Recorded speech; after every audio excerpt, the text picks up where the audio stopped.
Yo guys! Check, kamusta mga idol? So ayan, mag-update tayo ngayong araw ng Friday mga idol. Grabe, Friday na agad. Ang bilis naman ng panahon, no? Sarado na agad ang market. Friday mga lodi. So, andito tayo ngayon sa Forex Factory Calendar, no? Para lang ipaalala sa inyo, mamayang gabi mga idol, magkakaroon tayo ng malupit-lupit dahil magsasalita si Jerome, no? Si magsasalita si si paring si Jerome Powell's, no? Fed Chair Powell speak mamaya. So mababago niya kaya ang takbo ng market mamaya mga idol. Alam nyo, gusto ko sana hindi ko alam kung ano title ko dito pero hindi pa kasi ako gumagawa ng thumbnail Pero gusto ko sana i-title to na The Beginning. Parang ito na yung umpisa mga lodi. Alam ko, akin lang parang ito na yung bottom, no, sa akin. Pwedeng mali ako, pwedeng hindi, mga idol, no? Pero para sa aking opinion, parang nandito na tayo sa, siguro mga nasa bottom na tayo or malapit-lapit na tayo sa bottom. Or baka nga, bumaba pa man tayo, pero siguro onti na lang. Parang ganun, no? So, parang sa akin, andito na tayo sa bottom. So, good to buy ako ngayon. Ako hindi ko sinasabing kayo mga lodi, good to buy ako ngayon. Hindi ako yung bibili ako yung bibili. So ayan. Mamaya 11:25 mga lodi, mamaya abangan natin 'yan, gagalawang market, baka mag-trade tayo mamaya. No, mga idol. So kung titingnan niyo ang ating day ng crypto bubbles natin, si Grass lang ang nag-double digit dito, 17%.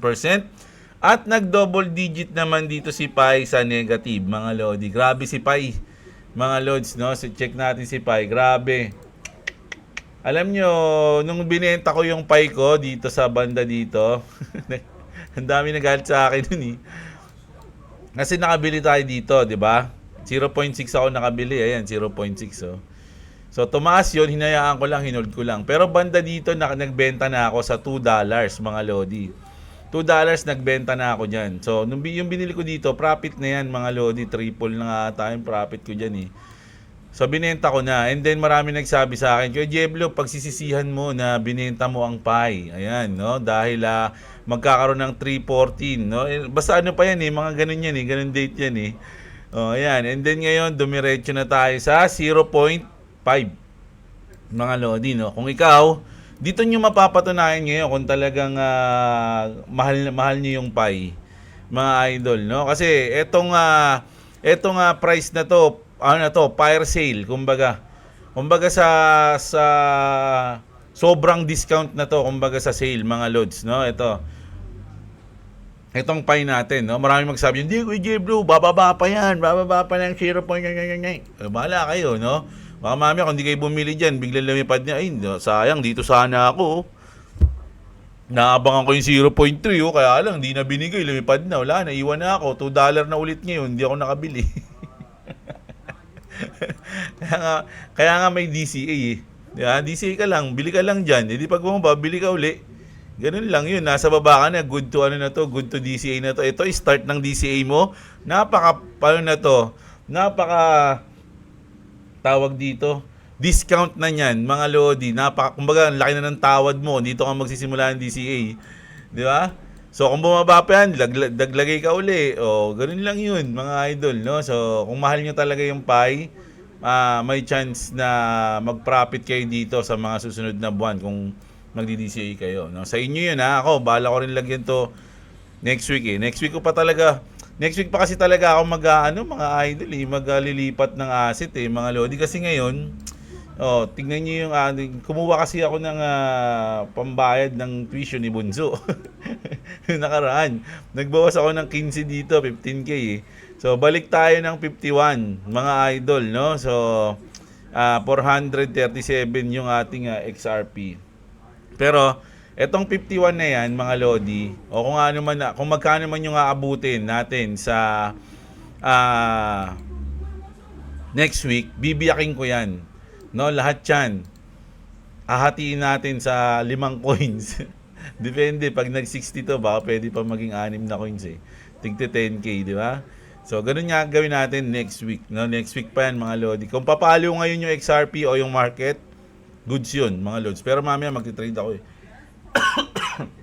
Sabi ko nga sa inyo, ano tayo ngayon, mas focus tayo sa bodega pero nagtitrade tayo ng paunti-unti, no? So ayan yung ano natin. So mag-news na tayo mga idol. Bago tayo mag-start mga idol, sana palike naman ang ating video. Everyday naman nag-news si Kuya Jeblo. Kahit nagalit kayo sa akin o kaya hindi kayo sang-ayon sa mga sinasabi ko, at least pinapanood nyo pa rin ako. Like nyo pa rin ako mga idol, no? Tsaka mag-subscribe na rin kayo. Paano nyo ako matatrash talk niyan?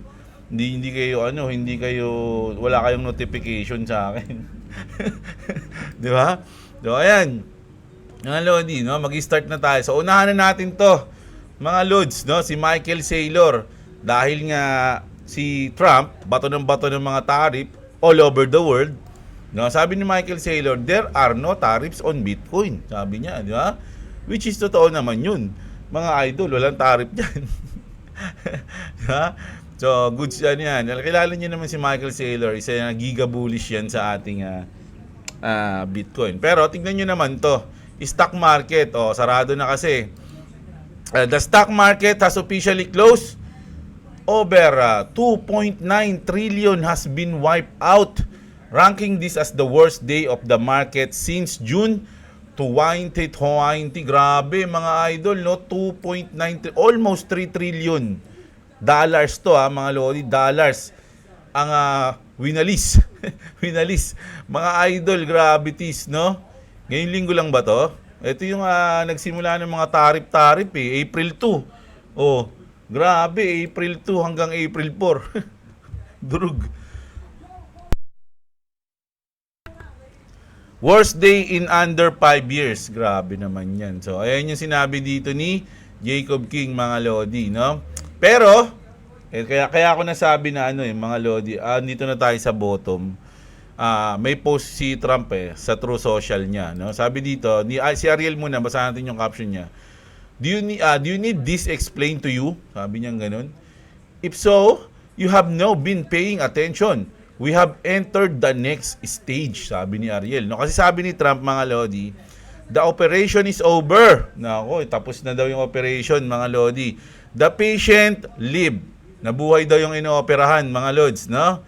So, siguro ayun yung mga papasa ni Trump. Tinignan niya kung mabubuhay yung bansa. The patient lived and is healing, no? So, nagpapagaling na. The prognosis is that the patient will be far stronger, bigger, better, and more resilient than ever before. Make America great again. So, ayun na mga Lodi, no?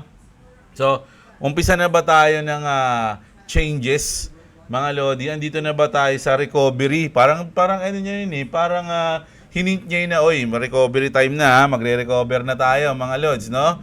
Yung mga hindi pa nakakataya dyan, nagbayad na kayo. Sarang sa jeep, no? Mga wala pang bayad dyan, bayad muna. Huwag yun na hintayin ituro kayo ng katabi nyo. Grabe. So, parang eto na yun Sa tingin ko lang, Sa tingin ko lang yun, mga Lodi. Siyempre, marami na mga kukontra dyan, lalo yung mga magaling sa chart. Wala pa, ayon sa chart ko, marami pa, babagsak pa. Mga ganun pa iba dyan So, pero dahil dito, sa tingin ko nga, kaya nga magbibiyakin ko na next week yung aking asset mga Lodi. No? So, ito yun, isa yan sa mga reason. Tapos, ito naman si Koki, step down as... Alam ko si Koki, si ano pala to? Si Klaus Schwab pala. Akala ko, gulat ako dun Si Klaus Schwab to step down as World Economic Forum Chairman. Ang lungkot ni kala ko si Koki. Mali na naman ako dun So ayan hindi ko alam kung anong epekto nito, pero familiar sa akin kasi mukha niya no? So isa to sa mga main player. So mag-step down na siya, mga Lodi. Ayan si Klaus, si Santa Claus Schwab, mga Lods, no? Ito matindi to, kahapon to. Hindi ko alam kung ngayon tong araw o kaninang madaling araw nangyari, pero last chance na, sabi ni Amonix. Last chance na daw. Sabi dito, SEC meeting and other events, close meeting. So ito yan, mga Lodi. Meron kasing magaganap na meeting ang Ripple at ang SEC. Secret meeting. So, parang si David Schwartz, kilala niyo naman, CTO, no? CTO ng Ripple, no? Sabi niya rito, what are some songs that make you crank up the volume, no? So parang sabi dito ni Jesus, Papa Jesus, did Joel Katz hint at XRP pump? We do have a closed door meeting today. So ayun nga, may closed door meeting tayo. So nagpost siya, no?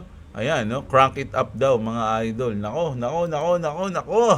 Ano kayang surprise na mangyayari? Kasi ngayong Sabado Linggo, medyo usually every weekend talaga patay yung market niyan, mga lods, no? Pero may mga instances na biglang pag weekends, may nangyari nun dati, weekends biglang nagpump kaya nagkagulatan nahuli yung mga nasa stock Diba? So ngayong weekends asahan natin yung normal medyo patay yan. Baka ika nga ni Tito Vlogs magkaroon tayo ng Pulse Move Monday.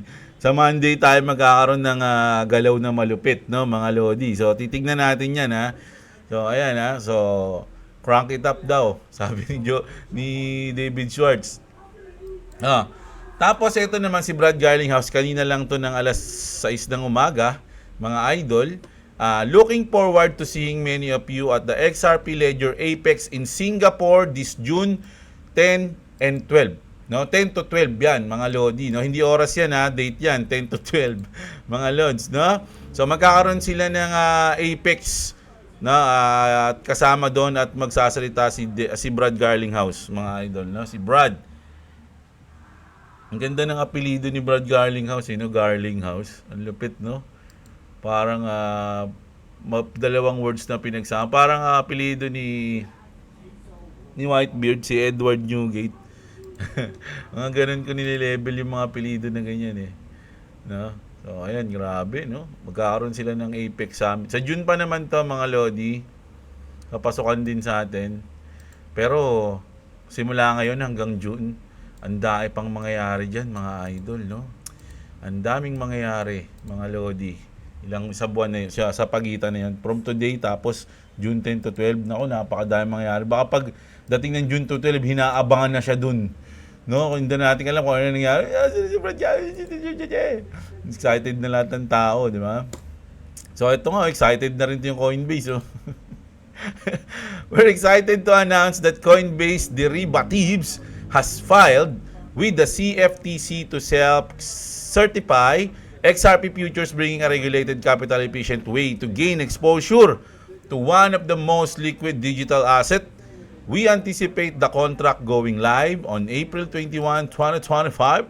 Stay tuned for additional details on launch timelines and availability. So ayan, magkakaroon ng futures na ang XRP sa Coinbase, mga idol, no? Sa Bitget meron naman Bitget na lang, no? Sa mga wala pang crypto exchange diyan, mga lodi, andiyan yung link natin ng Bitget No, sa mga gusto magtanong sa akin tungkol sa mga bagay-bagay, coins, bodega, crypto, investment, kailangan may Bitget kayo. Di ba? Kailangan naman ipaliwanag ko sa inyo, wala kayong Bitget. Yung iba sa GCash, ayoko ng GCash. Sa mga nagtatanong sa akin sa GCash, ginagamit ko yan. Pero yung iba, yung mga CoinsPH, ganyan. Basta mga local exchanges, medyo negative ako sa local exchanges, mga lodi. Mas gusto ko yung Bitget at yung mga foreign, no?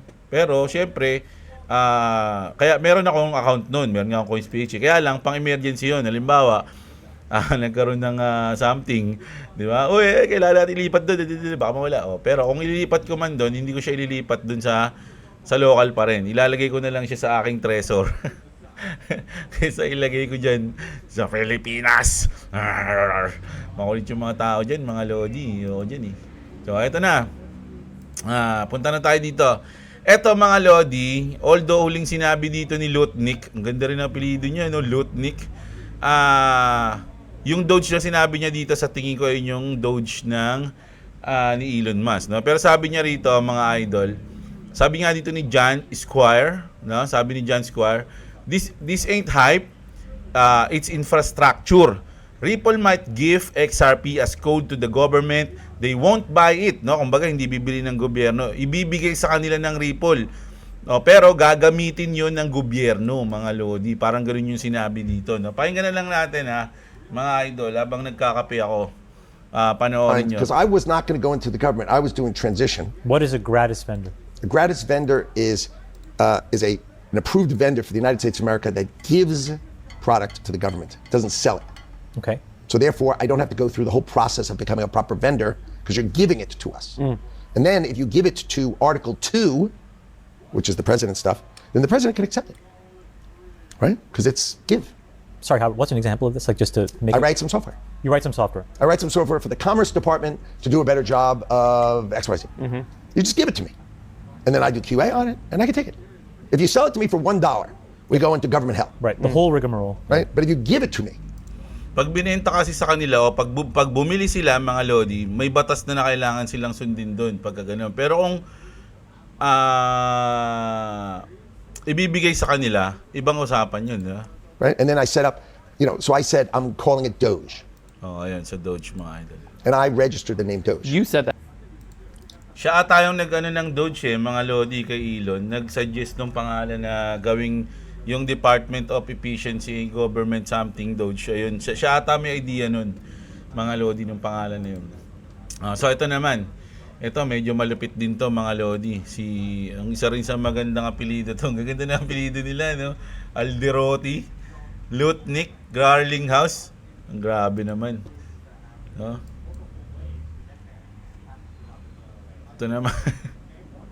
Nag-iisip ako ng apelyido ng Pinoy na pangit. Nag-overtime yung utak ko. Pero naging blanco bigla eh. Wag na lang. Papatawa sana ako eh. So, sabi dito mga idol. Ripple, ito yung lead na lawyer ng Ripple, no? Si Alderoty. Anong pangalan niya? Si Stewart. Ayan, si Stewart Alderoty. Sabi niya rito mga lodi, once na maipasa yung law, no, yung regulations mga lodi, XRP or Ripple will be the most trusted source for enterprise support for cryptos, no? Sabi ni lead lawyer Stuart Alderoty confirms once the regulatory cloud is lifted and US policy launch, XRP is set to dominate enterprise solution. Grabe yan, malupit yan. Mga idol, pakinggan natin. Hopefully, when this regulatory cloud is lifted and we get some policy clarity in the U.S., we will then be the most trusted source for enterprise support for crypto solutions in the U.S. I mean, tokenization is... Grabe, no? Once na matapos yun, mga lodi, maipasa yung batas, matanggal yung cloud, o yung matapos yung kaso nila sa SEC, no? Most trusted. Na malupit, mga idol. Kayo nang bahala dyan. Nag-news lang ako, ha? Hindi ko iniimbento tong mga balita na to, mga idol, no? Hindi ko ina-hype yung Ripple, yung XRP, hindi ko ina-hype. Nakaka-hype lang pag pinainggan mo yung mga balita nila, di ba? Pero hindi naman sila sa tingin niyo ba nagsisinungaling sila? Hindi naman. So, kayo bahala dyan, mga lods. At eto na, sa mga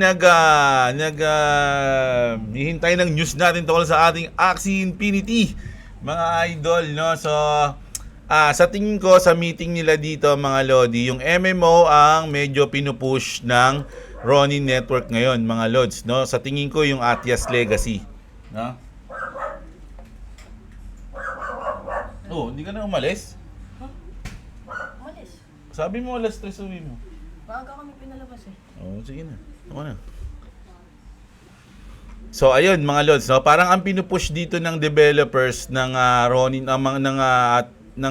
Ronin ngayon is yung Atias Legacy, mga idol. Talagang sa tingin ko magiging malupit to, mga lods. No, kasi ang daming hinalimbawa ni Gios dito, mga lods. Kaya na medyo boring eh yung pakinggan eh. Ang daming halimbawa nito, yung WoW.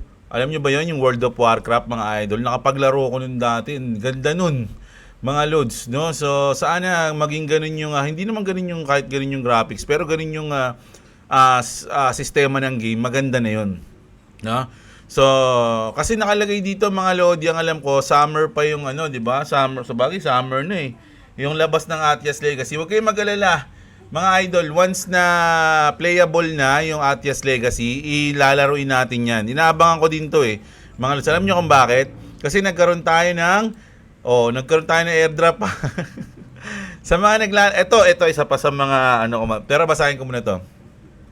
Atias Legacy pre-registration classic gift. A special gift has been sent to all classic player who pre-registered for Atias Legacy. So, alam niyo yan nung nakaraan, 'di ba? Naglagay ako ng link diyan sa mga gusto maglaro ng Atias Legacy. So, yung mga nag-registered doon, mga lodi, tas naglalaro ng classic, matatanggap nila tong gift, no? To claim your reward, check on your in-game email and press claim button. Hindi ko pa nakiklaim yung sa akin eh. Hindi ko pa nakiklaim pero nakita ko to, nakuha ko to, natanggap ko to mga idol, no? So mas maganda kung nakakuha kayo nito. Pero sa akin hindi ko pa nakukuha. So inaabangan ko din talaga yung Atias Legacy mga idol, no? Once na playable na siya, pwede na siyang laruin. Paalala niyo sa akin. I-ano niyo ako, i-message niyo nga ako. Paalala, minsan kasi nakakalimutan ko eh. Mga idol eh. Pero once na playable na, lalaruin talaga natin yan. Baka nga i-stream natin yan. Panis, streamer na si Jeblo. Patay tayo dyan. Kailangan nyo na mag-gift. Pero, hindi pa, no? So, masaya lang ako dahil ito nakita ko na nakatanggap ako. Nakatanggap ba kayo nito, mga Lods? No? Yung mga nag-pre-register at naglalaro ng Classic. Ayun pala yung sasabihin ko. Sa mga, sa dev to Gios. Panis, sasabihin si Gios, no? Gios, sana yung mga naglalaro ng Classic, tsaka ng, sabihin natin pati ng Origin, sana sila yung makatanggap ng mga airdrop ng mga premyo, no? Kasi marami nang nawala sa Axie Infinity na players, no? Yung mga dating player wala na. Siguro magsisibalik sila kapag nakikita nila na, uy, may nakakakuha ng airdrop yung mga pa rin mga loyal na player ng ng Classic tsaka ng Origin. Pwede ka makatanggap ng mga ganyan. Tawag dito, maliit-liit na mga airdrop. So, solid yun mga idol, no? Kasi talagang gaganahan maglaro. Kasi wala nang reason eh. Sa tingin ko lang parang dagdagan lang natin yung reason para maglaro ng Classic tsaka ng Origin yung mga player. Diba? Kasi yung iba wala na yan, promise. Ang tinatapos lang nila dyan yung mga bounty tas hindi na sila naglalaro. Parang ako, tapusin ko lang yung bounty tas wala nang reason. Kahit na ko yun, hindi ko lang rin ng mga mangyayari. Depende na lang talaga yung mga gumasos para mag-champion. Sila yun. Kaya lang, yung iba naman kasi, lalo na yung mga bago, wala naman silang malalakas na Axie, wala naman silang mga malalakas na Runes and Charms, wala silang pambili. So, kumbaga, yung excitement na maglaro, parang wala na sa kanila masyado. Tinatapos na lang nila yung bounty. So, para sa akin, mas maganda kung magkakaroon sila ng, sige, pag nakompleto mo yung ganitong nakatapos ka ng bounty, naubos mo yung energy mo sa loob ng 1 linggo, may chance ka magkaroon ng airdrop na ganito. 'Di ba yung ganun? Para lang, alam niyo yun, para lang ganahan yung mga Axie players. Sana ganun, mga lodi. Sana may nakikinig dito na Pinoy na malapit sa mga developers, mga idol. No? So, request ko lang yun. Kung hindi, di okay lang. Bahala kayo dyan. Kung ayaw nyo, bahala kayo. Di ba? Ganun lang. Para lang ganahan sana sila. So, ayun. Ayun yung ating news ngayon, mga Lodi. Alam nyo, may di ba si Boy WhatsApp, mga Lodi, medyo meron kasi siyang nilalagnat siya ngayon. Uso pa lang ngayon yung sakit na yung sa mga bata, ano ba yun? Masakit mo, Chloe? Meron sila ng mga parang butlig-butlig. So, ayun, wala, may lagnat si Chloe. So, may kami ngayon, may check-up kami ngayon. So, bukas na lang ako magbabasa ng comment, mga idol. So, ayun. No, sana na-enjoy niyo yung ating malupit na news, mga idol, malupit na video para sa inyong lahat, mga Lods. No? So bukas, kita-kits ulit tayo. Maraming salamat sa mga nanood, mga idol. Magandang araw sa inyo, mga kapatid. At what's up, mga Lods.